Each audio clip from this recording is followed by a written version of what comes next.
Molt bé, doncs començaríem amb la segona compareixença de la sessió d'avui. Aquesta és una compareixença que es repartiran dos ponents. La compareixença és d'una representació del centre Irídia i la compareixença la faran entre la senyora Anaïs Franquesa Griso i el senyor Andrés García Berrio. Els agraïm moltíssim l'oportunitat que siguin avui aquí per fer la seva aportació. Els agraïm també, com ja ho vam fer a l'inici de la comissió, igual com en moltes altres entitats, també el seu impuls perquè des de la societat civil, perquè des del Parlament es faci aquesta comissió. Tenen la paraula dels 30 minuts que es repartiran entre els dos. Comença la senyora Anaïs Franquesa. Té la paraula. Sí, així? Sí. Bon dia. En primer lloc, retornar l'agraïment també a tenir l'oportunitat de ser aquí avui i, de fet, l'agraïment també que s'estigui duent a terme aquesta comissió. Considerem que és un pas molt, molt, molt important en relació al respecte i protecció dels drets fonamentals de la ciutadania. Breument, què és Irídia? Irídia és una associació sense ànim de lucre especialitzada en violència institucional. Donem un servei gratuït a la ciutadania en casos de maltractament i tortura, assessorant des del punt de vista legal i fent acompanyament psicosocial. En aquests 6 anys que fa que vam posar en marxa el Servei d'Atenció i Denúncia hem assessorat o acompanyat a més de 650 persones i també en alguns casos, especialment representatius, exercim l'acusació particular de les persones víctimes o ens personem al procediment com a acusació popular. Això vol dir que quan Irídia sortim sovint a denunciar que els mecanismes de fiscalització i control del cos de Mossos d'Esquadra i de la resta de cossos no funcionen, ho estem fent amb coneixement de causa. Ho estem fent perquè en el nostre dia a dia veiem que en els casos que portem als tribunals hi ha grans obstacles i dificultats en la investigació dels casos de maltractament i tortura. Avui els aportem un informe en el que hem intentat exemplificar amb casos reals, no són teòrics, no són inventats, són casos que litiguem als tribunals o a l'administració, aquests obstacles i dificultats. I ho fem amb un objectiu molt clar. L'objectiu és elevar els estàndards de compliment dels drets humans.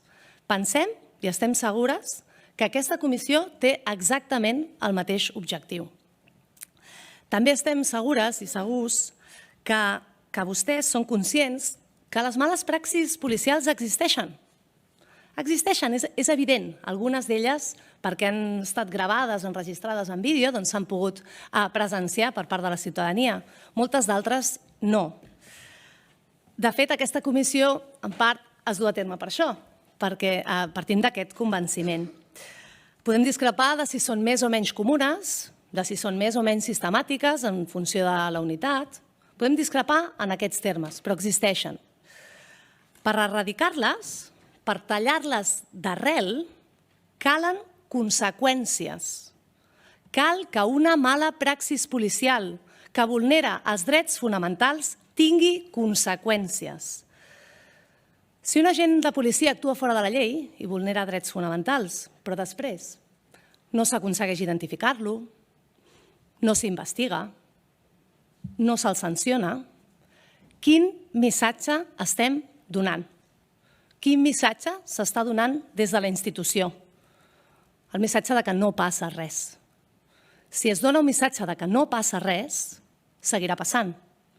Per això considerem que aquesta comissió té l'oportunitat de canviar el missatge.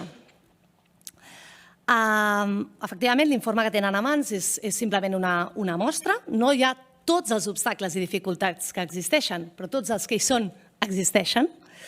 Tindran temps de llegir-lo, espero. Jo només els vull destacar alguns punts fonamentals. En primer lloc, pel que fa a la regulació en l'ús de la força. Aquí hi ha un primer element clau que com a ciutadania ens hem començat a plantejar no fa gaire, en realitat, una mica sí, però tampoc tant, que és qui decideix quines armes i eines policials necessita el propi cos, que siguin idònies, proporcionades, adequades. Qui ho decideix? De moment, el propi cos. Es fan proves prèvies per avaluar l'impacte en la salut i en els drets fonamentals d'aquestes armes i eines policials? Pel que nosaltres respecte al coneixement que en tenim, no. Qui supervisa que es tenen en compte els riscos per la integritat física que pot tenir una arma? El propi cos. Quin és el resultat? Ho veiem amb el FUAM.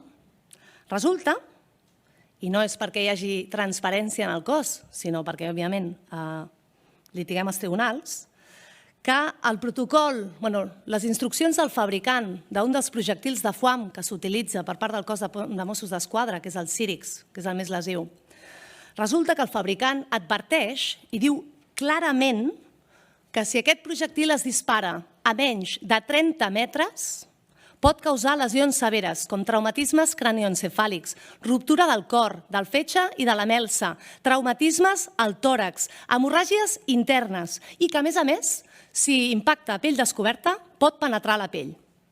30 metres. Què diu el protocol de Mossos d'Esquadra? Que es pot disparar a partir de 20 metres. Qui ho ha decidit, això? Com pot ser que el cos de Mossos d'Esquadra i la Conselleria d'Interior sàpiga que disparar aquest projectil provocarà lesions severes i autoritzi a disparar-lo a una distància menor? Això qui ho ha decidit? La ciutadania tenim dret a saber-ho. Seguim amb el FUAM. Qui supervisa que els protocols d'ús de les armes policials i concretament del FUAM segueixen els estàndards de Nacions Unides? El propi cos. Quin és el resultat? Que no els compleix. Com a mínim en dos aspectes. Permeten disparar per sobre de l'abdomen, a les extremitats superiors, en el cas que hi hagi un objecte llancívol i es tingui la certesa de... Sí, però permeten disparar per sobre de l'abdomen.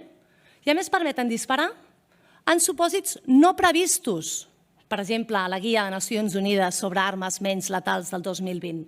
Permeten disparar en cas de danys a les coses. No.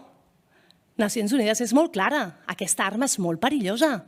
Les armes d'energia cinètica són molt perilloses. Per tant, només es poden disparar en casos d'amenaça imminent de lesions a tercers o als propis agents de policia. No és això el que preveu el protocol de FUAM. Per això és important la transparència.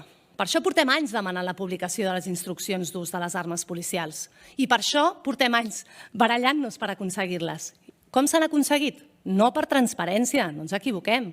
S'han aconseguit, sí, per transparència, però per la via de la llei de transparència. L'entrada al protocol de FUAM es va conèixer perquè el diario.es, bàsicament, va sol·licitar-ho per la via de la llei de transparència. Nosaltres també el vam conèixer per la via judicial, però a la ciutadania se li va fer públic per la via de la llei de transparència. Segona part important. Una part és la regulació en l'ús de la força i l'altra és el control de l'ús de la força. L'ús de la força en si mateix i el control que se n'efectua a terreny. Un mecanisme fonamental de control de l'ús de la força són els comandaments i superiors jeràrquics. Ells són responsables del que fan els seus agents, del que fan ells mateixos i del que fan els seus agents. Per tant, caldria esperar que si veuen que hi ha una conducta inapropiada, que vulnera drets fonamentals i que fins i tot pot ser delictiva, doncs el comandament aturi la conducta, els hi cridi l'atenció, iniciï un procés disciplinari. Això és el que esperaríem d'un superior jeràrquic, això és el que passa en la resta de funcionariat de l'administració. I és això el que passa en els casos de maltractaments i tortures? En els anys que portem litigant als tribunals, i no només com a Irídia, també de forma prèvia, que qui som aquí avui portàvem uns anys abans ja. No ho hem vist mai. Mai hem vist que un cas de violència policial s'iniciï la investigació a iniciativa d'un superior jeràrquic. És que no ho hem vist mai. Mai. Mai. Això sí, hem vist altres coses. Hem vist tot el contrari. Hem vist que en actuacions policials desproporcionades, clarament desproporcionades, no aturen la conducta dels agents, la permeten. No podem provar que l'ordenin, però com a mínim no l'aturen, la permeten. Cops de bastó policial al cap, 34 entre els anys 2016 i 2019, ús de la força contra periodistes, ús del foam de forma perillosa i amb resultat de lesions greus, després m'extendré una mica més en això, situacions d'especial vexació i humiliació, permetre que no vagin correctament identificats, casos de racisme. Aquestes són algunes de les vulneracions de drets detectades, on hi havia superiors jeràrquics a terreny. Però no només hem vist això, també hem vist que quan s'han dut a terme aquestes investigacions, policials o judicials, els superiors jeràrquics han actuat en defensa dels agents. Han declarat al seu favor fins i tot en casos en els que la gent en qüestió havia desobeït una ordre explícita del comandament a terreny. Això ho veuran en el cas número 1 d'aquest informe, que versa sobre l'agressió que va rebre el periodista de La Directa, Jesús Rodríguez, en el que es veu clarament, i així va quedar aprovat en l'acte de judici oral que es va celebrar a l'Audiència Provincial de Barcelona, que tots els agents avancen i formen una línia, un cordó policial, així ho va ordenar el sergent, ell mateix ho va declarar al plenari, i un agent se surt de la línia policial, s'adentra a la plaça, entra dintre de la plaça de Revolució, colpeja el periodista i torna al seu lloc d'origen. Una actuació que l'Audiència Provincial de Barcelona, precisament perquè un dels elements és que és l'únic agent que fa ús de la força i que s'escapa del cordó policial, considera delictiva i pena amb 2 anys de presó. Estem a l'espera de què decidirà el Tribunal Superior de Justícia, però en tot cas hi ha una sentència de l'Audiència Provincial que considera això. Quina va ser la declaració del sergent als tribunals? Que aquella conducta era correcta, que no és antireglamentària i que, de fet, el cop complia amb el protocol perquè era de cintura cap a baix. Això és el que s'espera d'un superior jeràrquic? Davant d'un agent que ha desobeït una ordre i que ha causat unes lesions? Nosaltres pensem que no. Per tant, el que passa, quan passen aquestes coses, en el que es tradueix és en la més absoluta impunitat. Quan no hi ha mecanismes eficients de control dels cossos policials, el que passa és que hi ha impunitat. I això, aquesta dificultat en la investigació, aquestes obstruccions en alguns casos, cal sumar-li fins i tot qüestions tècniques. I aniré una mica més ràpid perquè... D'entrada, la nul·la traçabilitat del foam, ho hem denunciat moltes vegades, es dispara i no se sap de quina arma prové.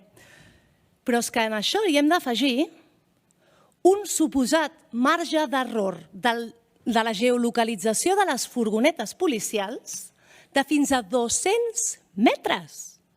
200 metres! Resulta que Google i WhatsApp es pot fer una retransmissió en directe de la ubicació a nivell personal i que les furgonetes d'ús policial del cos de Mossos d'Esquadra tenen un marge d'error en la geolocalització de 200 metres, de debò? De debò? Això és així? Sisplau, necessitem saber si això és així o si es diu això per dificultar la identificació dels agents concrets que estan a les furgonetes. Urgent. Això es veu molt en el cas 7 i 8 i m'aturaré en el cas 7. El cas 7 es tracta, i a més és que il·lustra tot el que diem a l'informe, només aquest cas. D'entrada, l'ús perillós del foam. Una situació sense aldarulls, es dispara des de les furgonetes en marxa, s'impacta el cap de la persona i se segueix disparant. Tot això ho sabem per tots els testimonis i per els vídeos que hem tingut accés. Altra vegada, gràcies a la col·laboració de la ciutadania. A més, en aquest cas concret, il·lustra també què passa quan no hi ha mecanismes de control perquè, per qüestions personals, la persona en qüestió no va voler acudir als tribunals i va decidir anar directament a la via administrativa, a la via de la reclamació patrimonial. Per tant, aquí ni tan sols actua el mecanisme extern per excel·lència, que són els tribunals. D'acord? Què passa quan no hi ha cap mecanisme de control extern? Doncs això, que s'utilitza l'ús perillós del foam, amb un superior jeràrquic a la furgoneta, perquè tots i totes saben que en cada furgoneta hi ha un comandament, tingui el rang que tingui, però hi ha un comandament a càrrec. Resultat d'aquest ús perillós del foam, traumatisme craneoencefàlic, sordera del 85% a l'orella i epilèpsia crònica. La persona va ser ingressada d'urgència a la UCI i es va témer per la seva vida. Rendiment de comptes posterior? Es fa un informe als superiors? No, cap ni un, inexistent. Hi ha una investigació interna per part de la Divisió d'Assumptes Interns? Perquè, atenció, aquest cas es va conèixer, El propi president Quim Torra, un dia després dels fets, va publicar un tuit en el que mostrava preocupació per la salut d'aquesta persona que estava ingressada a l'hospital. També així la consellera de Salut del moment, senyora Vergés.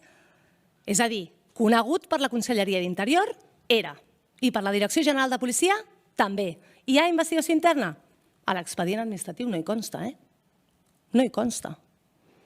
La instructora del procediment administratiu li sol·licita informació a la brigada mòbil, no sabem per què no li sol·licita directament a la DAI, si és perquè parteix de la base que no n'hi ha o perquè sap que no n'hi ha, en tot cas li sol·licita informació a la brigada mòbil. Atenció, quan sol·licita aquesta informació, no ho fa del no-res, aporta la reclamació sencera. Per tant, aporta els vídeos, les fotografies, els informes mèdics, la ubicació exacta i l'hora exacta dels fets. Saben per què? Perquè una persona estava enviant un missatge de WhatsApp, de veu, just en el moment en què veu com s'impacta el cap d'una ciutadana. I per tant, tenim l'hora exacta dels fets. Sol·licita informació concreta. Sol·licita.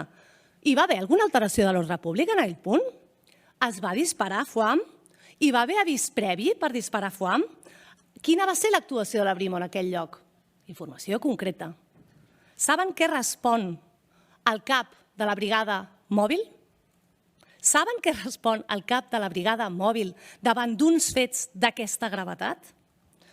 Que el 18 d'octubre de 2019 hi havia una vaga general, que el focus principal d'incidents va ser entorn d'Urquinaona i la prefectura de Via Laietana, que també van ser en altres punts, sense especificar, que hi va haver nombrosos moviments de les furgonetes de la brigada mòbil, que no es disposa de recursos de geolocalització necessaris pel rastreig precís dels moviments, atenció, i que, per tant, i llegeixo literal, per tot això no es pot descartar o afirmar que el dia dels fets, en el punt concret que s'indica per part de la reclamant, existís una actuació mínima d'efectius de la brigada mòbil per evitar que generés un nou focus de desordre públic que agreugés encara més la situació de desordre públic que es va produir a tota la ciutat.